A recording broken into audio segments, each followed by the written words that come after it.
Muy buenos días, vamos a iniciar nuestra clase de literatura, política y derecho. Estamos en el día 9 de junio del 2023. La clase anterior yo les había pedido que pudieran ver ustedes por su cuenta porque no teníamos la posibilidad de compartirlo, mejor dicho, si lo compartíamos en pantalla me dijeron que el sonido no era bueno. La clase que dio la doctora Graciela Ferrero, decana de la Facultad de Lenguas y una distinguida profesora de literatura, sobre una novela española referida a la transición, Soldados de Salamina. Entiendo que a ustedes les quedó en su grupo de WhatsApp, también está subida en el grupo de Facebook, la grabación de esta clase y les pedí que la vieran para que pudiéramos comenzar la clase de hoy, como lo estamos haciendo con un comentario de este texto. ¿Quiénes lo pudieron ver? Yo lo pude ver, profe. Lo pudo ver Virginia, Sí. muy bien. Bueno, También, ¿qué comentario nos puede hacer? Lo que yo hice fue ver el video y después me puse a leer también como reseñas o comentarios del libro para también tener una idea más o menos más profunda de qué se trataba, ¿no? Uh-huh. De la clase a mí lo que me llamó la atención, porque nunca me lo había puesto a pensar, es esto que nombraba la profesora de, primero, las características de las novelas contemporáneas, sobre buscar los límites del realismo, de esta situación en donde el autor, digamos, se pone como un personaje mismo adentro de la historia, ¿sí? Capaz que ni siquiera estuvo en ese momento, pero él como que se incorpora, digamos, a sí mismo en ese relato. Después de lo que ella hablaba también de cómo la falta de las certezas, que en realidad no sabemos si existen o no, terminan dándonos como una mirada mucho más compleja de toda la realidad, porque ella hace mucho hincapié en esto, que también supongo que lo que yo entendí es también a lo que va la novela, ¿no? De el volver a retomar el pasado, ¿no? De cómo necesitamos el conocer ese pasado para de cierta forma terminar, no sé si se podría decir, de cerrar algo en nosotros y así poder avanzar, sobre todo cuando estamos hablando de una situación como es en la que se basa la novela, que es esta transición a la democracia de España, ¿no? Porque ella explicaba que justamente el relato se daba en este periodo de transición hasta llegar a la democracia definitiva en España. Entonces, como que a mí me llamó mucho la atención esta situación que yo nunca me había planteado, de si realmente nosotros necesitamos conocer todo nuestro pasado para poder de alguna manera como que seguir avanzando, ¿no?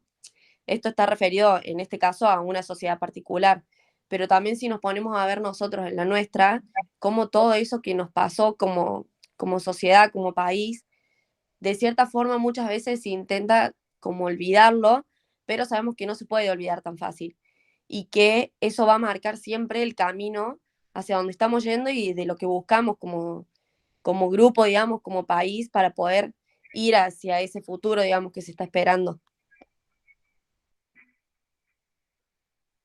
Muy bien, Virginia. Muy bien, apropiado el comentario. Lunila, Macarena o Agustina lo pudieron ver.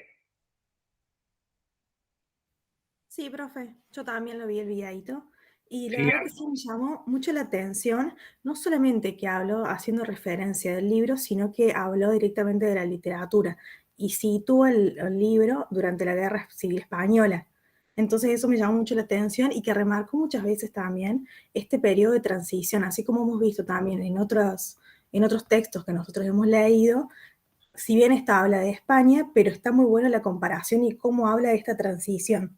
Y también, perdón, estoy un poco enferma, que la novela plantea esto de volver al pasado, siempre teniendo en cuenta las historias, pero no solamente contadas de una sola persona, porque si bien el libro habla de 3 momentos, muestra también, ¿cómo se llama? Mucho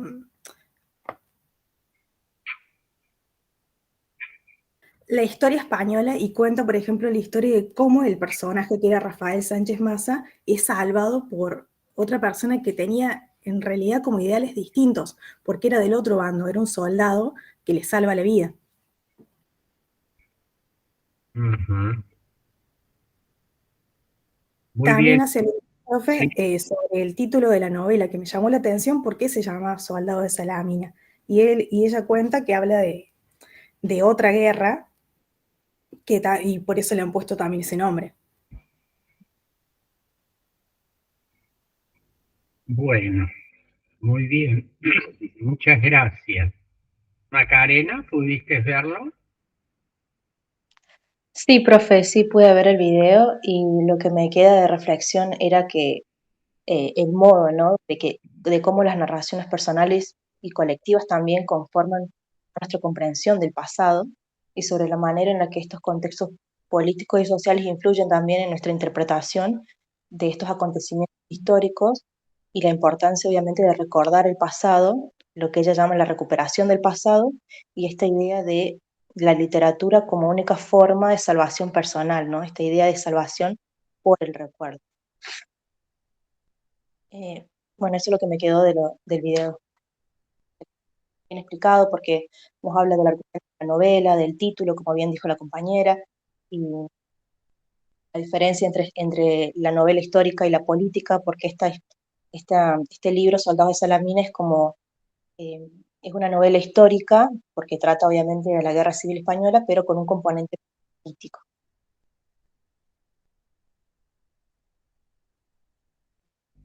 Gracias, Macarena. ¿Ludmila pudo verla? Sí, profe, y también había leído el libro hace varios años, no recordaba tanto exactamente, me gustaría volver a leerlo incluso, porque en su momento me había gustado, pero era más chica. Creo que si hoy lo leyera, quizás también con todo el conocimiento que hemos adquirido, podría profundizar un poco más.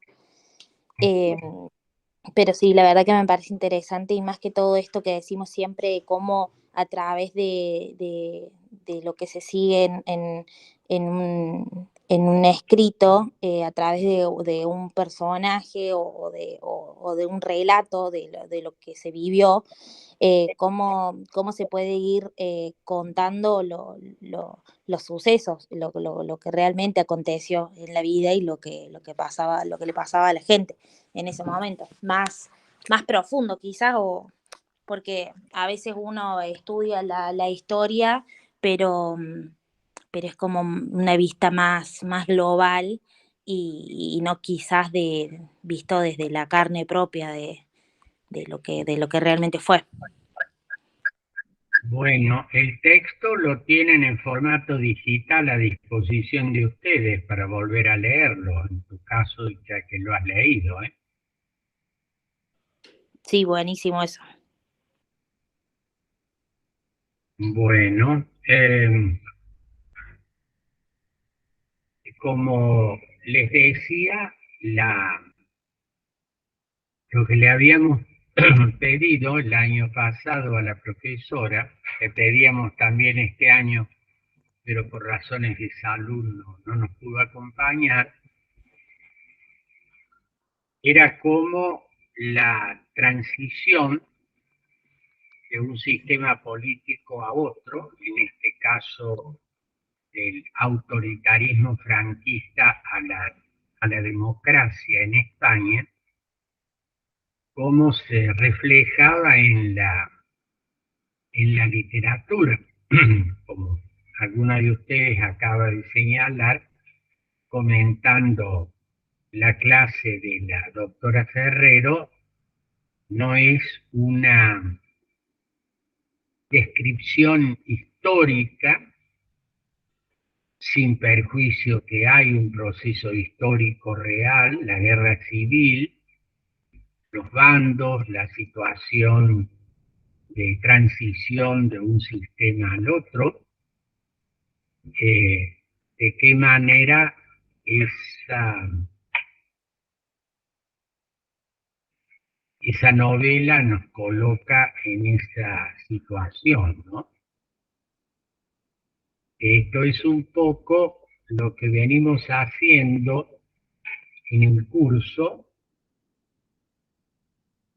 viendo cómo la literatura nos permite introducirnos, entender procesos políticos y cómo desde la literatura podemos entender, podemos ver, podemos relacionar con el orden jurídico.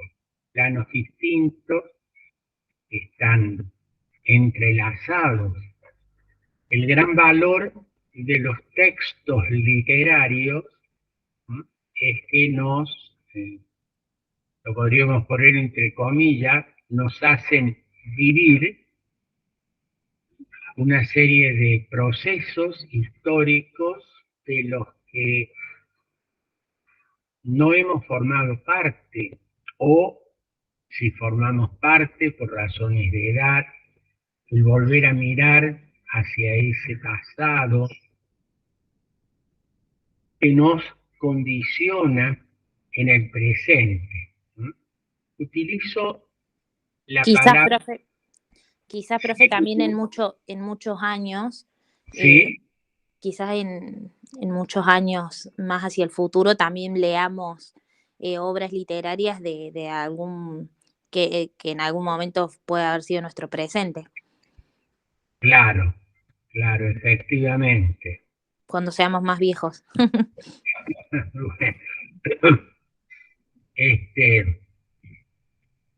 Yo les decía, gracias Ludmila, yo les decía que utilicé la palabra condicionar, ¿no?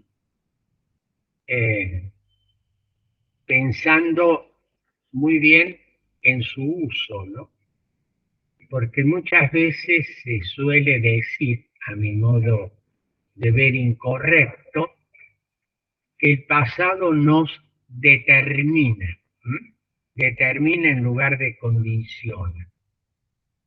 Como ustedes ya saben, determinar o el determinismo significa que necesariamente algo que ocurrió nos va a llevar a una determinada situación o a un determinado resultado. Seguramente cuando ustedes estudiaron sociología, los que ya lo hicieron, se les explicó la diferencia entre las leyes físicas y las llamadas leyes sociológicas. Las primeras establecen una relación de determinante a determinado. Dada tal causa, necesariamente se produce tal efecto. Seguramente les habrán dado el remanido ejemplo de la llamada ley de la gravedad. Un cuerpo arrojado al vacío cae, no se eleva, cae. Hay allí una determinación. Necesariamente se produce ese efecto. Las llamadas leyes sociológicas se habla de posibilidad de condicionamiento. Dado tal causa, es posible que se produzca tal efecto, pero interviniendo en ello la libertad humana puede ir en otro sentido. Por eso cuando se habla del pasado, como en esta novela y en otras que hemos analizado y en otras que vamos a analizar, ese pasado condiciona, es decir, crea una serie de condiciones que van a influir en nuestro presente.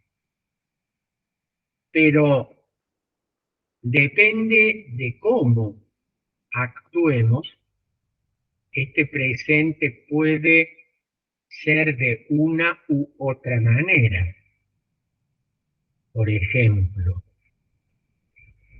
en América Latina y en nuestro país, en los años 70, en los que por distintas razones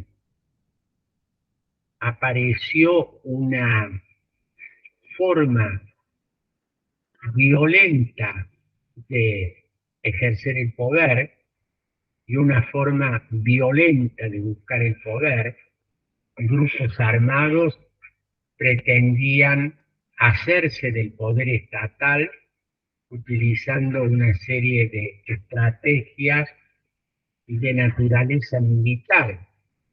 La guerrilla en América Latina, tomando algunos modelos como el cubano, ¿no? La revolución cubana se inició en los 60, trataron de hacerse del gobierno en distintos países, incluida la Argentina. Y también se preconizaba un nuevo orden social, un nuevo orden político, un nuevo orden económico, y se buscaba a través de las armas imponer esta visión. Y por otro lado, hubo una respuesta brutal desde el poder estatal, en aquel momento en manos de las Fuerzas Armadas, reprimiendo a sangre y fuego estas acciones de la violencia guerrillera. Y así ocurrió lo que ocurrió,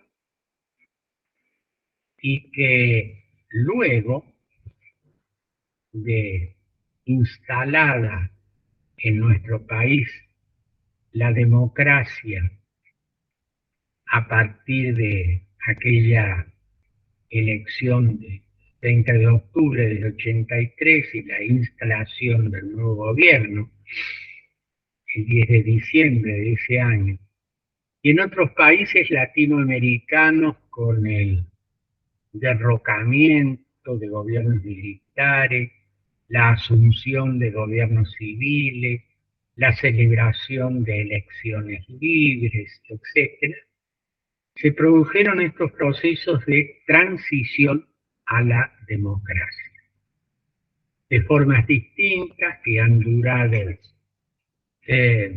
periodos distintos, con modalidades distintas, etc. Y en todos ellos, Argentina y los países vecinos, ese pasado, y ahora de nuevo la palabra, nos condicionaba, incluso hasta hoy nos condiciona en lo que hacemos, en lo que decimos, en lo que ocurrió. Y muchas veces se mira de nuevo a ese pasado, que se lo evoca, que se lo explica, que se lo justifica, que se lo critica,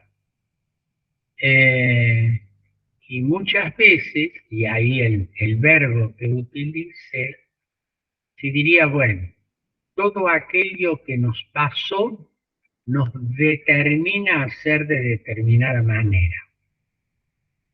Y aquí la diferencia. Determinar implica que necesariamente seguiremos un determinado rumbo o asumiremos tal posición. Condicionar es saber que aquello influye, pero que puede ser modificado, mejorado, cambiado en nuestro presente. Y por eso tiene sentido la acción política, tiene sentido el dictado de leyes, tiene sentido el funcionamiento de la justicia. En nuestro caso, se dio el tema del juicio a la Junta, por ejemplo. Entonces, lo que pretendíamos hacer y pretendemos hacer es, a través de estas miradas literarias, en este caso, sobre un pasado que condiciona, un pasado que marca. Fíjense ustedes que en el lenguaje de la política de hoy, en Argentina, en otros países también, pero me voy a referir a nuestro país, en este momento, que es un momento político especial, como es siempre esos momentos previos a la finalización de un mandato presidencial y una elección nacional que definirá quiénes conducirán el rumbo del país,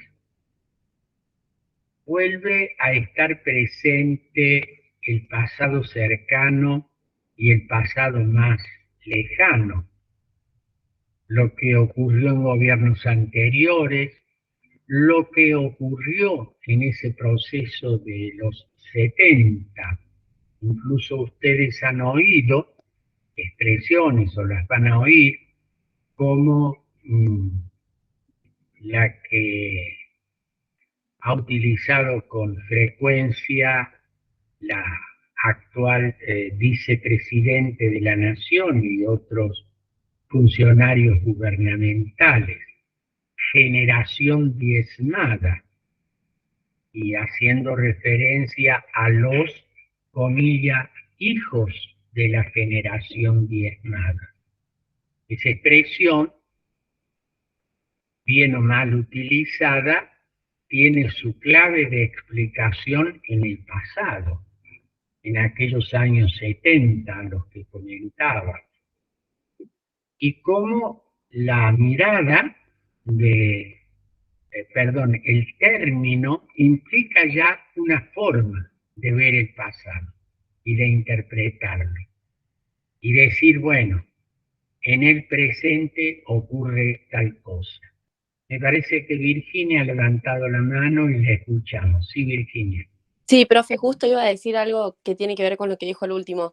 También es importante que tengamos en cuenta, ¿no?, que muchos partidos toman justamente este pasado como una bandera, ¿no?, para decir, bueno, recuerden que cuando estaba, no sé, tal persona en el poder, todo esto pasó de esta forma. Recuerden que nosotros una vez, por darle lugar a este partido político, terminó pasando esta otra cosa. Es como que en eso también tenemos que tener cuidado a la hora de ver cómo vamos a interpretar y cómo vamos a tomar ese pasado que se nos está mostrando.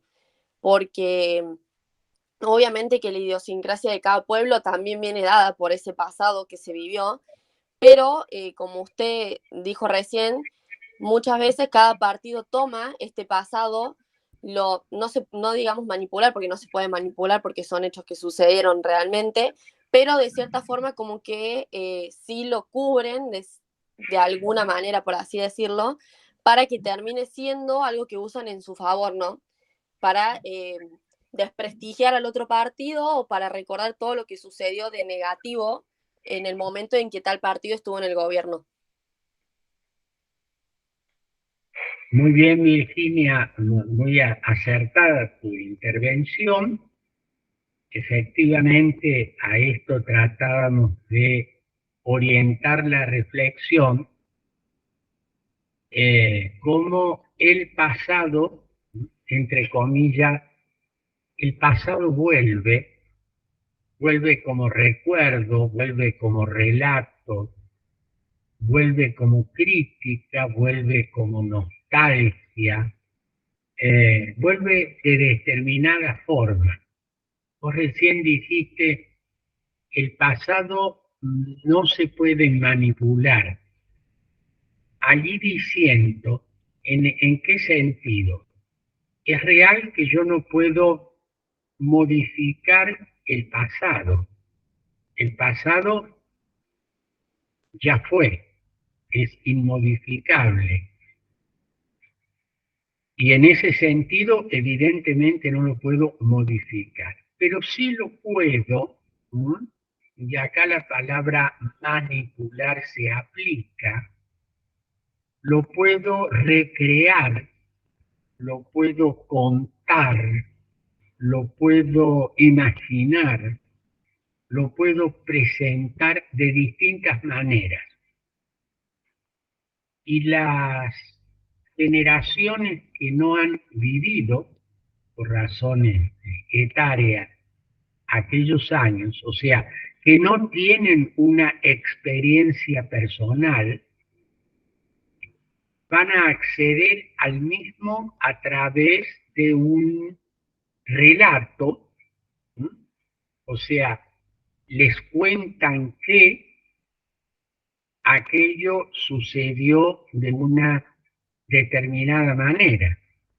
Y acá sí hay, desde distintos ángulos y por distintos motivos, una manipulación, es decir, un presentar de una manera las cosas para poder en el presente justificar, explicar, orientar determinadas medidas. Claro, sí, Ludmila. Hay muchos sucesos que en definitiva lo que creemos o lo que pensamos es en base a la mirada de la persona que hemos leído, de la que ha escrito sobre eso. Creo que se basa un poco en eso también. Hay como muchas verdades o formas de ver un mismo pasado. La profesora de la clase que vimos hablaba de eso, de la reconstrucción del pasado. Y bueno, por ejemplo, yo me acuerdo también en una novela que vi Argentina, que había una hija de montoneros y que habían fallecido sus papás por los montoneros. No, perdón, ella no eran montoneros, los padres fallecieron por una bomba que habían puesto unos montoneros. Entonces ella apoyaba 100% a los militares. Digo, ¿cómo puede cambiar la mirada desde la historia de cada uno? Porque justamente ella había perdido también a su familia, entonces ella avalaba lo que hacían los militares simplemente por el hecho de su pérdida. Y si vos lo ves desde otra vista de los familiares de los desaparecidos, ibas a estar totalmente en contra de los militares. Entonces, es como que el relato cambia también en base a quien lo cuenta. Así es, Ludmila. Indudablemente estas historias divergentes en función de pasados distintos, está bien, no sé cuál es la novela a la que hace referencia o el relato, de la hija de alguien que murió fruto de un atentado montonero, es muy posible que su mirada va a ser muy distinta de otra persona cuyo padre o un familiar más directo murió fruto de la represión militar. Aquel pasado condiciona la mirada del presente. Ahora, Claro, y que en unos años, incluso si, no sé, de acá a 50 años, si esa persona, por ejemplo, escribiera una novela y alguien la lee, la hija de la que los padres fallecen, sería totalmente distinta a quizás lo que la mayoría piensa que pasó. Entonces, como que ahí te das cuenta cómo podría cambiarse eh, un hecho que todos sabemos que ocurrió. claro, yo suelo utilizar una expresión frecuente para analizar estas cuestiones, ¿no? Luces y sombras. Cuando uno dirige su mirada al pasado, obviamente que miramos al pasado desde nuestro presente. Y en algunos casos hemos podido ser, por razones de edad, testigos e incluso actores de ese pasado. Y entonces vivimos una determinada realidad, vivimos, sentimos, oímos, y luego de muchos años, cuando se asiste en el presente a una reconstrucción de ese pasado, podemos advertir cómo con intencionalidad muchas veces se presenta ese pasado de una manera unilateral. ¿Mm? De nuevo, la expresión señalando todas las sombras en ese pasado.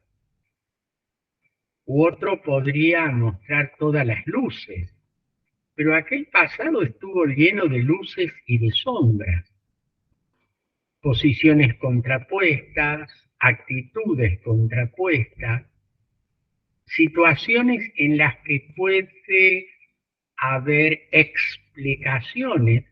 ¿No? Muchas de esas explicaciones funcionan como justificaciones. La realidad es compleja, ¿no?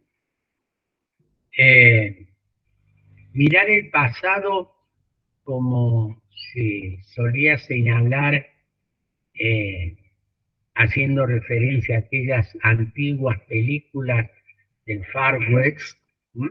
De la cinematografía norteamericana, en la que había buenos y malos, ¿no? Blancos y negros, los buenos eran unos, los malos eran los otros, termina produciendo, yo diría, un efecto negativo. Y fundamentalmente, y acá viene la otra cuestión, las jóvenes generaciones, las que no vivieron aquellos años, por ejemplo, los años de la violencia política y la violencia guerrillera en Argentina y en América Latina, van a conocer ese pasado a través de relatos, novelas, discursos, testimonios de sobrevivientes, etc. Y lo peor que podría ocurrir son los relatos unilaterales, o esas visiones que nos presentan de nuevo, ¿sí? Todo lo negro o todo lo blanco, o juzgar bueno, malo, blanco, negro, y hacerlo llegar hasta hoy. Y esto es algo sumamente negativo. La posibilidad de reconciliar, la posibilidad de reconstruir, la posibilidad de vivir de una manera distinta, la posibilidad de que la ley, la justicia, el respeto a los derechos humanos estén vigentes, depende también de una mirada inteligente acerca del pasado. Pero también es importante en este tema no vivir anclados en el pasado. Todos ustedes saben, por experiencias personales, a pequeña o a gran escala, que tengan la edad que tengan, han vivido en su infancia, en la primera etapa de su juventud, una serie de hechos familiares que los condicionan, ¿sí? Que los influyen. Ahora bien, quedarse en esa situación para, por ejemplo, añorar algo que ya no tienen o llorar por algo que ocurrió, anclarse en esa situación es muy contraproducente porque impide que reformulemos nuestra vida personal. Y eso pasa también en las sociedades. Pensar en un pasado extraordinario que ya fue y que nunca volverá, o pensar en un pasado trágico que siempre volverá a estar presente, es impedir construir un futuro distinto a partir de la situación presente. Dicho lo mismo de otra manera, todos los seres humanos vivimos a nivel personal y colectivo un presente que nos exige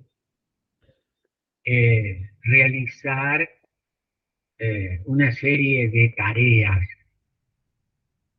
Todos nosotros estamos, y vuelvo a utilizar la palabra, condicionados, no determinados, condicionados por lo que ocurrió en nuestro pasado personal y colectivo. Pero, y esta es la maravilla de la libertad humana, somos capaces de modificar esta realidad y construir un futuro distinto, un futuro mejor. Y esto se aplica a la vida política y se aplica a la acción legislativa. Se aplica al mundo de las leyes. No solamente podemos escribir un relato determinado de hoy, sino que al formular leyes, al desarrollar distintas tareas políticas, podemos mejorar, podemos construir, podemos reparar cosas que han ocurrido. Esto es un poco la necesidad de mirar de esta manera el pasado, pero no para anclarnos en el pasado. Así como, y han tenido ustedes algunas lecturas que han hecho, de miradas sobre un futuro, y como el futuro todavía no es, el tema de las utopías, que son una suerte de anticipación de lo que podría pasar si, lo interesante de un relato utópico, por ejemplo, 1984. ¿No? Ese mundo ficcional que nos es relatado, que está ubicado en un mundo que todavía no es, nos hace ver los peligros que corremos desde el presente si no atendemos a ciertas tendencias negativas que están hoy instaladas. Bueno, este es un poco el valor de leer, de enfrentar estas novelas. Digo enfrentar porque muchas veces algunas son un poco largas, puede la lectura convertirse en un poco tediosa, y este acicate del profesor que soy yo, lean tal, comenten tal, hagan tal o cual taller de lectura sobre. Bueno, y los voy un poco picaneando para que puedan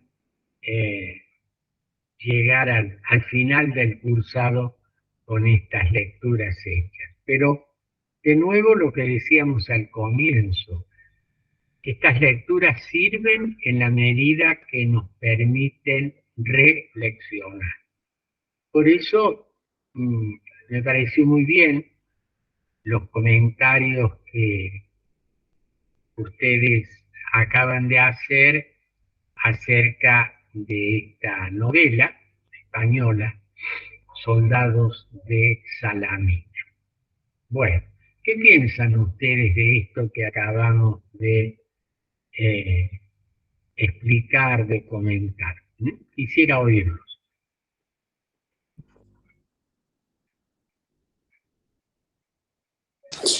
Profe, sí, la verdad que es como usted dice, por ahí, sobre todo en nuestro país, ¿no? Con la historia que sabemos que tiene. Pero antes que mientras usted hablaba me acordé de algo. La realidad es que yo acepto también como juventud, digamos, que muchas veces no tenemos interés en nuestra historia del pasado. Porque a mí me pasa hablar con gente que puede ser 3 años más chica que yo, capaz, y que realmente no tiene ni idea de lo que pasó en su país. No tiene ni idea de todos los hechos, digamos, que fueron marcando la idiosincrasia del país que hay hoy en día, la manera en que por ahí uno ve a los gobiernos, o capaz suena muy exagerado, pero cuando hay una pequeña violación de algún derecho de la ciudadanía por parte del gobierno, uno ya empieza como a tener ese miedo, ¿no? De que pueda pasar todo lo que ya pasó en algún momento. Creo que también ahí tiene que ver lo que usted decía de que el pasado no nos determina, sino que nos va condicionando en cómo vamos actuando y cómo nos vamos dejando llevar, ya sea por los discursos de los políticos o por lo que nos presentan las figuras que están en el poder, ¿no? Pero por un lado eso, que creo que es importante también el entender que hay una gran ignorancia por parte de la juventud en lo que pasó en la historia y de cómo eso nos fue afectando. Después, por otro lado, lo que usted decía de esta situación de que tenemos la posibilidad de cambiar nosotros para, como se dice siempre, porque para todo el mundo nuestro país tiene como un ciclo, ¿no? Siempre pasa lo mismo, uno no está atento a los detalles que nos van marcando que puede pasar lo mismo que ya pasó, como que la sociedad está en un modo de, bueno, no hago nada, no actúo de ninguna forma, como ciudadanos lo digo, ¿no? Y total ya sé que va a pasar esto, porque ya pasó esto, entonces no se puede evitar que pase porque históricamente viene pasando así. Entonces me parece que también es importante por ese lado nosotros el empezar como a tomar distintas acciones, desde lo más mínimo que es la participación en la elección del gobierno, por así decirlo, y en todo lo que podamos ir nosotros como armando ese camino y no dejar que ese pasado nosotros lo vengamos de alguna forma arrastrando y sea algo que nos pese y que como que no vemos esperanza de que pueda ser de otra manera la realidad. Creo que eso es como bastante importante porque es algo que yo veo que es cómo se habla y cómo se ve a la sociedad argentina, y me parece que si todos hacemos como un cambio de mentalidad en ese sentido de decir, sí, todo esto pasó varias veces, pero bueno, todo lo que nos pasó debería de alguna forma enseñarnos que podemos vivirlo de otra manera y que podemos buscar la forma de que sea diferente, que no necesariamente, como usted decía, tiene que ser exactamente igual a lo que ya pasó antes. Muy bien, muchas gracias. ¿Algún otro comentario?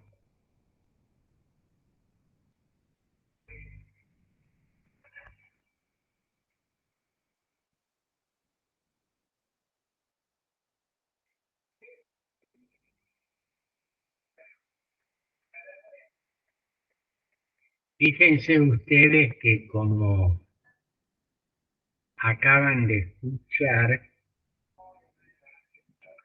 muchas veces hay un gran desconocimiento del pasado. Es muy malo instalarse en el pasado, pero también es muy malo olvidarse del pasado. Voy a tratar de poner algunos ejemplos en clave generacional. Es muy posible que las personas que tenemos cierta edad, o dicho de otra manera, las personas que tenemos en nuestro haber más pasado que futuro, tendamos a vivir, ¿m?, en ese pasado, mostrando cómo aquello fue de tal y de tal manera y que, etcétera, etcétera, etcétera. Por otro lado, hay personas que por razones etarias tienen mucho más futuro que pasado, los más jóvenes, los que, como recién decía Virginia, me parece, no conocen, ignoran o no les interesa aquello que pasó.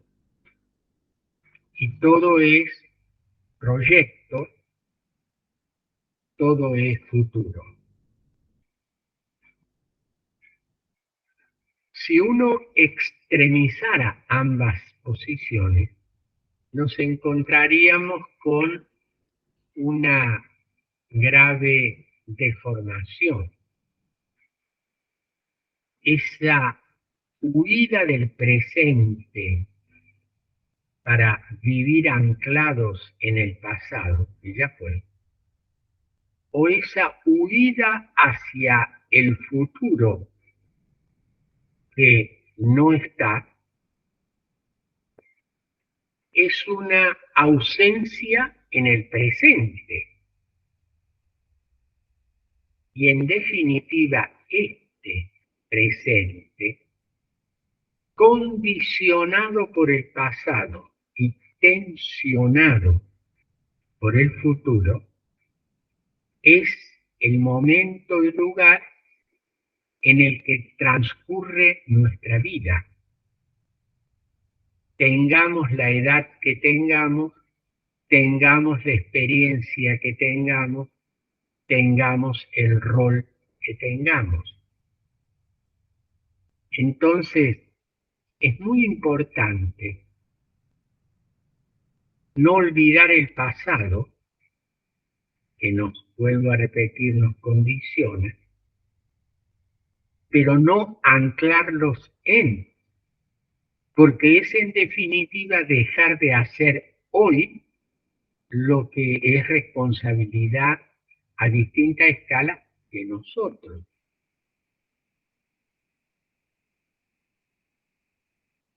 Huir hacia un futuro que será como tal vez lo querramos pintar o imaginar, es también abandonar el presente.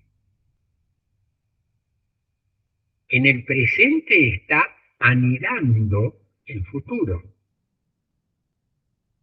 que será no de una manera mágica, de determinada manera, sino que será por lo que hagamos o dejemos de hacer hoy. Por eso es muy interesante esta mirada hacia atrás, esta mirada hacia adelante, sin olvidar las responsabilidades del hoy presente. ¿Qué pretendemos en este cursado? Mostrar a través de la literatura cómo el pasado influye, cómo el futuro nos alerta o nos tensiona o nos hace realizar determinadas cosas. Y esto va naturalmente a influir en la creación del derecho y en la articulación de los procesos políticos. Para eso sirve el leer, para eso sirve las obras, fundamentalmente novelas, que hemos puesto a disposición de ustedes, o algunas obras de teatro. Que es, como decíamos desde la primera clase, aparentemente lo alejan al alumno de derecho de los textos de derecho. Y esto pareciera ser como una distracción. ¿No? Pero no es una distracción. Es colocarlo al alumno de derecho, que son ustedes, a través de la literatura en situaciones pasadas, presentes o futuras, en las que se vea cómo pueden influir instituciones, pueden influir leyes, pueden influir acciones personales o colectivas. Y eso les va a permitir a ustedes, estudiantes de Derecho, como les dije desde la primera clase, ampliar su mirada. Ver atrás, ver a los costados, ver hacia adelante. Y no quedarse solamente enfrascado en la repetición, memorización, eventual aplicación de un texto legal.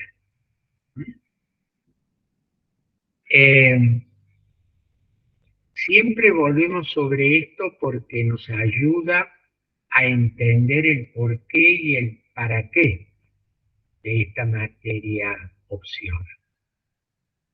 No sé si esto les queda claro. Sí, profe. Gracias, Virginia. Bueno, yo les había pedido, y acá les voy a reiterar, una serie de tareas que van a tener que hacer. Lo último que hicieron por escrito fue comentar el texto no muy largo sobre transiciones a la democracia. Les voy a pedir ahora para la próxima clase, enseguida les queda allí en el grupo de Facebook escrito, un taller de lectura sobre el texto de Moisés Naim sobre el retorno de los poderosos. Les voy a pedir que lean un artículo mío sobre el populismo y les voy a pedir que lean sobre el tema de la posverdad y les voy a pedir que escuchen una pequeña disertación mía sobre el término conflicto y consenso en democracia. ¿Todo esto para qué? Vuelvo a lo que planteamos en una o dos clases anteriores. En esta especie de contraola democrática, este retorno, esta revancha de los poderosos, en los que en distintos países se produce una suerte de regreso a situaciones autoritarias, aun cuando se den procesos electivos. El último que les comentaba fue la elección presidencial en Turquía, a donde Erdogan volvió a ser elegido como presidente. Digo, en estos procesos, en el texto que ustedes van a poder leer, aparecían las famosas 3P: populismo, polarización, posverdad.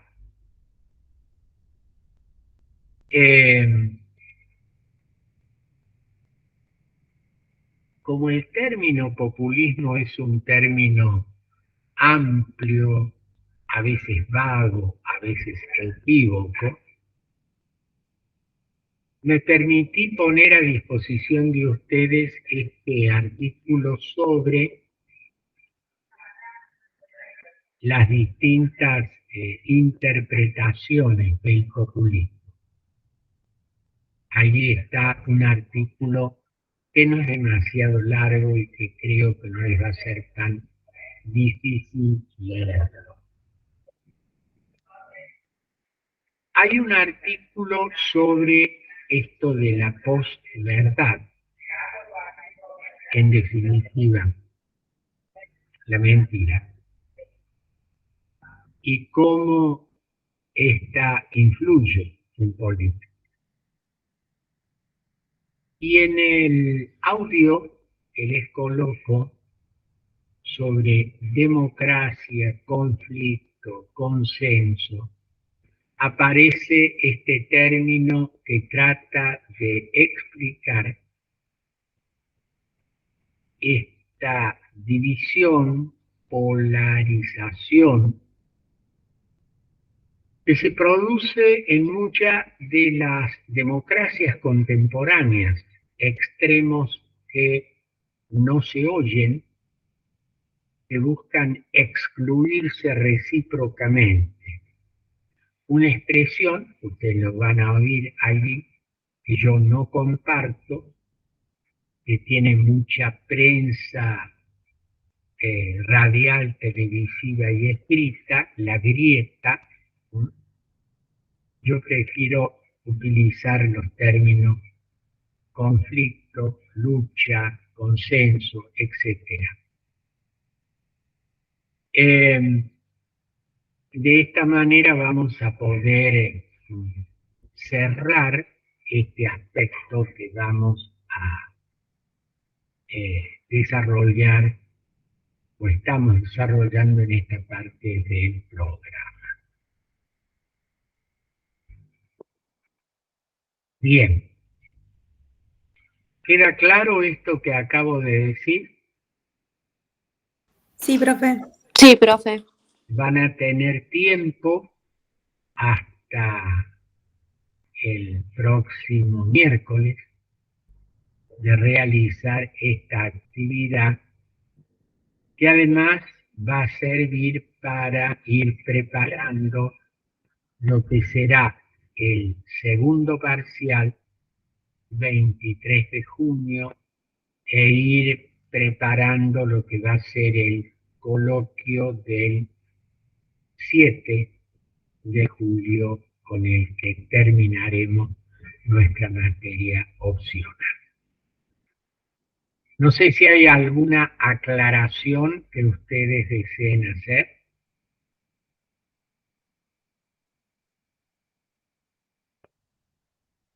No, profe. Bien. Les agradezco la participación y la atención.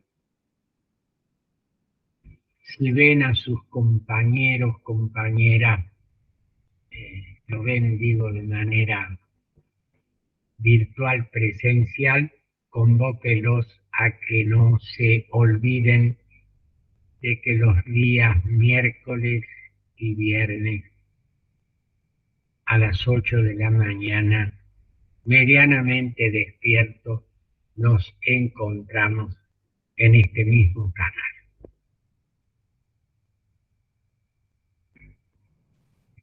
Será hasta la próxima clase. Gracias, profe. Que tenga Chao, buen día. profe. Buen fin de. Chao, profe. Buen fin de profe, nos vemos. Gracias.